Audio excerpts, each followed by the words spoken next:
Question number 10 है हमारा, what are the applications and consequences of radiation.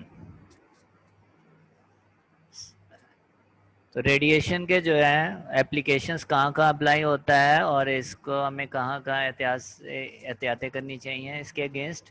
तो हम सबसे पहले फर्स्ट लाइंस जो हैं, फर्स्ट टू लाइंस जो हैं वो application and consequences of radiation की मेन हेडिंग के साथ हमने ऐसे ही लिखनी है, जिसमें लिखा हुआ है different objects absorb different amount of heat radiations falling upon them reflecting the remaining part।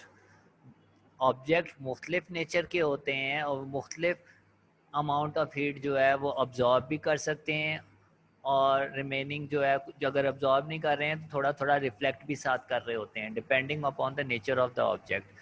तो वो कहता है हर ऑब्जेक्ट के नेचर पे, कलर पे, एरिया पे डिपेंड करता है कि वो कितना ऑब्जॉर्ब कर सकता है और कितना जो है वो रेडिएशन को रिफ्लेक्ट कर सकता है। तो हम मेन हेडिंग के साथ फर्स्ट टू लाइंस हमने वैसे लिखनी है। उसके बाद जो रिमेनिंग पैराग्राफ है उसके ऊपर हम हेडिंग डालेंगे अब्जॉर्प्शन। सबसे पहले अब्जॉर्प्शन की हमारे पास यहाँ पे सब हेडिंग आएगी, जिसमें हम बताएंगे कि किसी भी ऑब्जेक्ट का ऑब्जॉर्ब करना जो है वो उस ऑब्जेक्ट के कलर पे और उस ऑब्जेक्ट के नेचर पे डिपेंड करता है।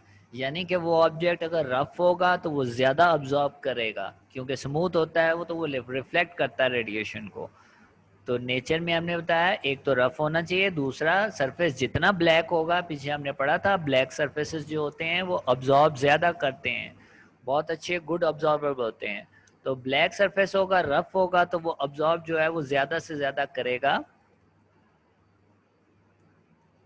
और इसीलिए जो कुकिंग यूटेंसिल्स होते हैं, बड़े बड़े बर्तन होते हैं, जिस तरह देख जिसमें हम डिफरेंट कुकिंग कर रहे होते हैं, तो जो बड़े पॉट्स होते हैं उनका निचला हिस्सा जो है, नीचे वाला हिस्सा जो है वो खुद से ब्लैक किया जाता है। अगर किसी ने देखा हो तो वो नीचे से उसको अच्छे तरीके से बड़े पॉट को ब्लैक करते हैं, ताकि हीट जो है जब नीचे फायर के ऊपर उस पॉट को रखा जाए, बड़े पॉट को, तो हीट ज़्यादा से ज़्यादा उसके अंदर जो है वो एंटर हो सके।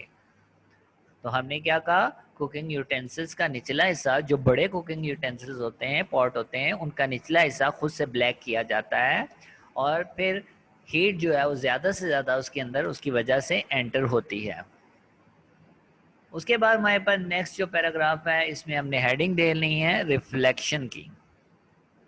रिफ्लेक्शन की पहली लाइन में लिखा हुआ है रेडिएशन ओबे लॉज ऑफ रिफ्लेक्शन। रिफ्लेक्शन के दो लॉ होते हैं, वो 10th की बुक में हमारे पास मौजूद हैं, लेकिन फिलहाल हमने सिर्फ ये याद रखना है कि ये रिफ्लेक्शन के लॉज को सेटिस्फाई करता है।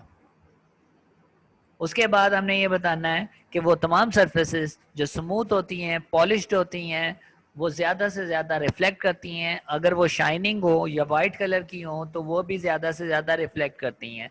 इसलिए समर में हम ऐसे क्लोथ्स का इस्तेमाल करते हैं जो कि वाइट होते हैं, क्योंकि वाइट क्लोथ जो होते हैं वो ज़्यादा से ज़्यादा रेडिएशन को रिफ्लेक्ट करते हैं और हमें गर्मी कम लगती है। इसी तरह वो कहता है कि कुकिंग यूटेंसिल्स जो होते हैं उनका इंटीरियर पार्ट जो होता है, अंदर वाला हिस्सा जो होता है, वो शाइनिंग बनाया जाता है, ताकि हीट जब अंदर चली जाए तो अंदर जाने के बाद बाहर ना निकले, बल्कि अंदर ही रिफ्लेक्ट होती रहे, और जो हमारी जो भी चीज़ हम पका रहे हैं उसको ज़्यादा से ज़्यादा हीट जो है वो जा। तो तमाम यूटेंसिल्स अंदर से शाइनिंग होते हैं ताकि हीट ट्रैप बन जाए, अंदर ही रिफ्लेक्ट होती रहे और जल्दी से हमारी कुकिंग हो जाए। तो यहाँ पे हमारे पास जो है एप्लीकेशंस एंड कॉन्सिक्वेंसेस जो है ये कंप्लीट होते हैं। एमसीक्यू नंबर 1 है, in solid heat is transferred by.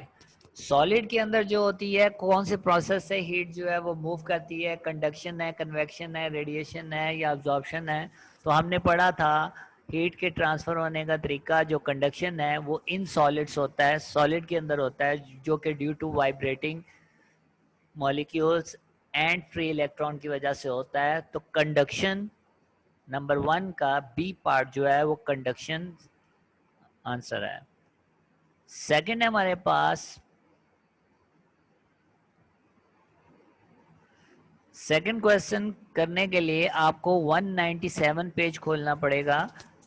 मैं तो एमसीक्यूज का पेज ही सामने रख रहा हूं, लेकिन आप 197 पेज में अगर आप देखें तो वहां पे आपको एक फार्मूला नजर आएगा लास्ट में, K is equal to Q over T multiply by L over A into T1 minus T2 9.3 equation का नाम दिया हुआ है। 197 पे K की वैल्यू निकाली हुई है।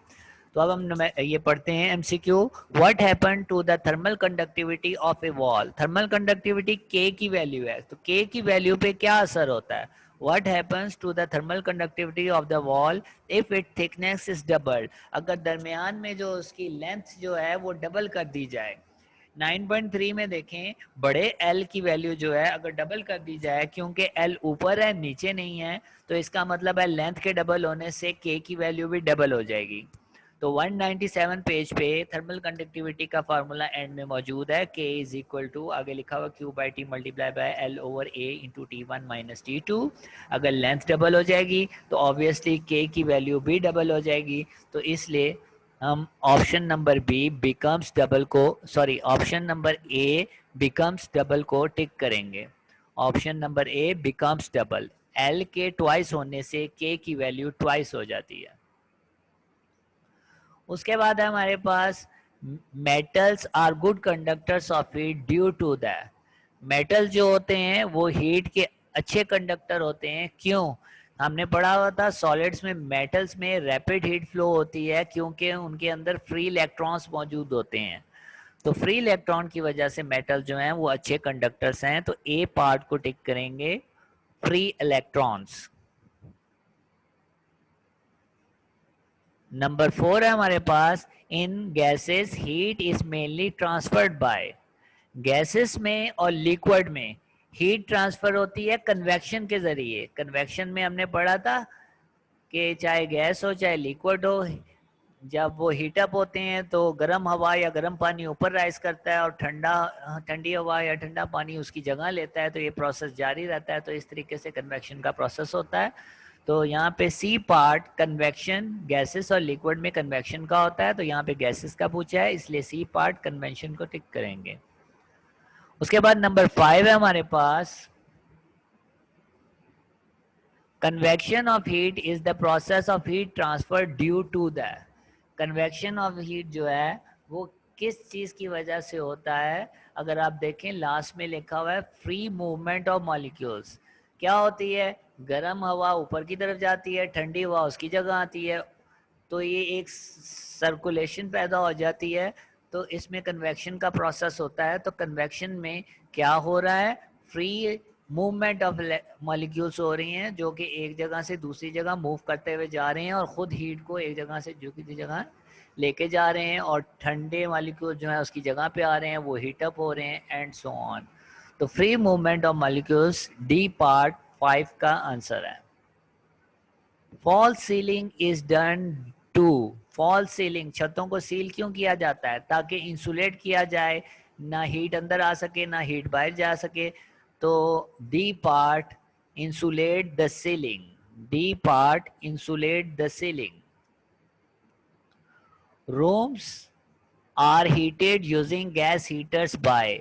कमरे गर्म किए जाते हैं किस तरीके से? अगर गैस हीटर चला ली जाए तो हम जानते हैं कि अगर हीटर चला हो तो वहाँ से डायरेक्ट हम तक हीट जो है वो रेडिएशन से पहुंचेगी, और कमरे के गर्म हवा ऊपर की तरफ जाएगी और ठंडी हवा उसकी जगह आती जाएगी। तो ये साइकिल भी चल रहा होगा और डायरेक्ट हीट भी हम तक पहुंच रही होगी, यानी कि कन्वेक्शन भी चल रहा होगा कमरे में और रेडिएशन भी चल रहा होगा।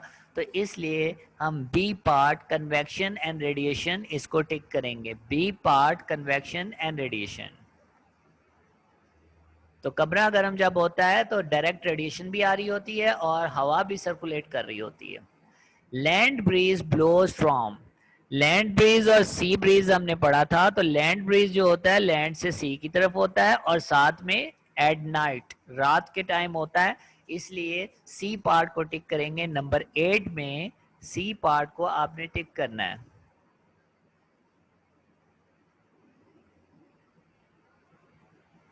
नंबर 9 है हमारा, which of the following is a good radiator of heat. ये कुछ कलर दिए हुए हैं, इनमें से हमने बताना है कि रेडिएशन कौन सा ज्यादा अच्छा करता है। तो हमने पढ़ा था रेडिएटर सबसे अच्छा जो होता है वो डल ब्लैक होता है। तो बी पार्ट डल ब्लैक सरफेस। पीछे हमने एक टेबल भी देखा था और उसमें हम देख सकते हैं कि सबसे अच्छा जो हमारे पास रेडिएटर होता है वो डल ब्लैक होता है हमारे पास। तो इसको टिक कर लें नंबर 9 के लिए। जी न्यूमेरिकल है हमारे पास 9.1, the concrete roof of a house of thickness 20 centimetre.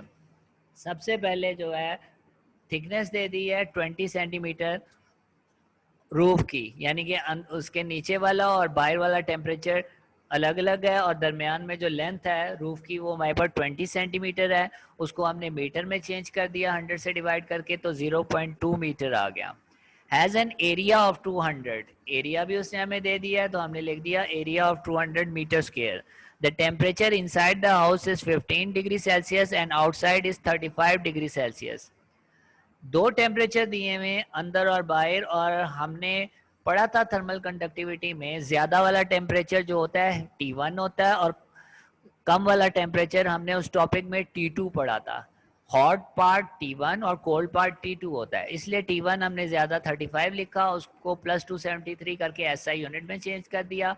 कम वाला टेम्परेचर T2 15 लिखा और उसको केल्विन SI यूनिट में चेंज कर दिया 273 ऐड करके। एंड में लिखता है the value of K for concrete is this. Thermal conductivity K की वैल्यू उसने हमें दे दी 0.65 वाट पर मीटर पर केल्विन। तो थर्मल कंडक्टिविटी जो है अगर किसी भी सवाल में देता है तो ऑब्वियसली थर्मल कंडक्टिविटी के टॉपिक से ही फार्मूला लगेगा। तो शुरू में अगर आप देखें स्टार्ट में, बल्कि सेंटर में क्वेश्चन में लिख रहा find the rate at which thermal energy will be conducted through the roof. Rate at which thermal energy यानी कि रेट ऑफ एनर्जी। तो रेट ऑफ एनर्जी जो है वो हमने मालूम करनी है। रेट ऑफ एनर्जी जो है Q divided by T, rate का मतलब टाइम के साथ रेशो। तो हमारा क्वेश्चन जो है उसमें Q बाई T की वैल्यू जो है वो अननोन है, क्वेश्चन मार्क आगे होना चाहिए था। तो rate of flow of heat is equal to Q by T is equal to unknown. तो इसका फार्मूला हमने अप्लाई किया, ये आप देख सकते हैं हमने Q बाई T का फार्मूला लिख दिया। तमाम वैल्यूज हमारे पास मौजूद हैं। अगर हम वैल्यूज पुट करना शुरू करें, फार्मूला हमने दोबारा लिखा और वैल्यूज पुट करते हैं। K की वैल्यू 0.65, A की वैल्यू 200, T1 की 308, T2 की 288, नीचे L की 0.2, ऊपर 0.65 को 200 से मल्टीप्लाई करें तो 130, और 308 माइनस 288 करें तो 20, और नीचे 0.2 है। ऊपर वाली दोनों वैल्यूज मल्टीप्लाई कर दें तो 2600 डिवाइडेड बाय 0.2, और जब डिवाइड कर देते हैं तो 13,000 आ जाता है। और याद रखें Q बाई T है, Q जॉल हीट का और T सेकेंड। तो जॉल पर सेकेंड जो है इसका यूनिट है, जो कि वॉट के बराबर भी होता है, बड़े W के बराबर भी होता है। या जॉल पर सेकेंड भी लिख सकते हैं, वॉट भी लिख सकते हैं इसकी जगह पे। इसी तरह वो 9.2 में कहता है how much heat is lost. अब याद रखें पिछले में उसने रेट ऑफ हीट मालूम करने को कहा था, यानी कि Q बाई T हमने मालूम करना था। इसमें सिर्फ हीट कह रहा है, रेट का लफ्ज इस्तेमाल नहीं कर रहा। How much heat is lost in an hour, एक घंटे में कितनी हीट लॉस्ट होगी। तो हीट Q होता है वो हमने निकालना है, और एक घंटे के लिए हमने सेकंड्स चेंज कर लिए। एक घंटे में 3600 सेकंड्स होते हैं। Through a glass window measuring 2 metre by 2.5 metre. Window का जो है वो दिस बाय दिस दे दिया है, यानी कि एरिया दे दिया है। इन दोनों वैल्यूज को मल्टीप्लाई करेंगे तो विंडो का एरिया आ जाएगा। तो दो चीजें लेंथ इंटू विड्थ मल्टीप्लाई हो जाएं तो 5 मीटर स्क्वायर विंडो का एरिया आ गया।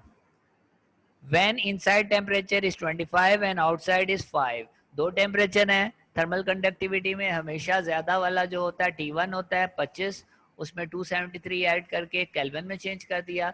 इसी तरह कम वाला टेम्परेचर जो है वो हमारे पास 5 है, उसको T2 हमने कहा है, और उसमें 273 ऐड करके 278 केल्विन में चेंज कर दिया। आगे कहता है the thickness of the glass is 0.8। Glass की जो लेंथ है दोनों टेम्परेचर्स के दरमियान वो 0.8 है, वो हमने लिख दी, और उसको 100 से डिवाइड करके मीटर में भी हमने चेंज कर दिया। तो हमारे पास आ गया 0.008 मीटर। और एंड में K for glass is this. अगर ऐसे के न्यूमेरिकल आते हैं थर्मल कंडक्टिविटी के तो एंड वाली लाइन पढ़ के हमें पता चल जाता है कि थर्मल कंडक्टिविटी में से आया K की वैल्यू उसने दे दी वॉट पर मीटर पर केल्विन में।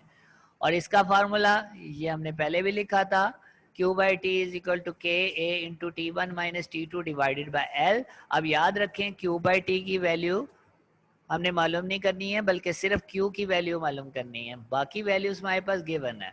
तो वैल्यूज पुट करें तो Q के नीचे T की वैल्यू 3600, K की वैल्यू 0.5, A की वैल्यू 5, T1 की 298 माइनस T2 की 278 डिवाइडेड बाय 0.008। उसके बाद राइट साइड में ऊपर 0.5 और 5 को मल्टीप्लाई करें तो 4 आता है, और माइनस करें ब्रैकेट वाले को तो 20 आता है, नीचे 0.008 वैसे ही आ गया। ऊपर जो वैल्यू है 4 और 20 को मल्टीप्लाई करें तो 80 आ गया। बाकी तमाम वैल्यूज हमने ऐसे ही लिख दी। 80 को हमने डिवाइड कर दिया 0.008 से तो 10,000 आ गया। 3600 दूसरी साइड में जाएगा तो मल्टीप्लाई हो जाएगा, 10,000 के साथ आ गया 3600, और मल्टीप्लाई करें तो हमारे पास आ जाता है 360 लाख जॉल। जॉल क्यों लिखा हमने? क्योंकि क्यू था, हीट था, हीट का यूनिट जॉल होता है। और इसको ऑप्शनल है, इसको अगर साइंटिफिक, क्योंकि वैल्यू थोड़ी बड़ी नज़र आ रही है, जीरो ज़्यादा है, तो प्रेफर करते हैं कि साइंटिफिक नोटेशन में चेंज कर दें। तो ये हमारे पास आ जाएगा 3.6 इंटू 10 की पावर 7।